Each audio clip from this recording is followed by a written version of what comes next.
Xuda xalasa. Yine ortaklar. Şoför balamız. Yine. Arkaya Xuda xalasa yine aylanışmaya çıktık. Xuda xalasa seferimiz uzak. Like'lara basıp, komentariyaları yazıp, abone olunlar. Ay rahmet. Sağ ol Gaysalar. Yine Digan Hocalar. Kumu Bağ Bostan eti yürüyen insanla yana geldik.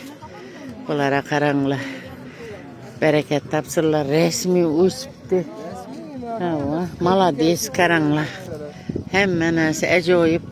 Bağ bola gelip. Xuda kalasa bir kil pitsek bağ boladı. Bir ortaklar. Vecde tutada vaxtında kişirik. Xuda kalasa güzekte meyve gelip ekemiz bir yine. Üzlemizden büyül meyve tapmadım. Geçe kalıpımız bulmasa bir dona meyve ekecek niyetim var idi. Yine suları berip karaşkın eti bir tile bereket tapsırlar. Bir tane like fikirlerinizi yazınlar, abone olunlar, geverenen nere varsa göresiler Xuda kalasa.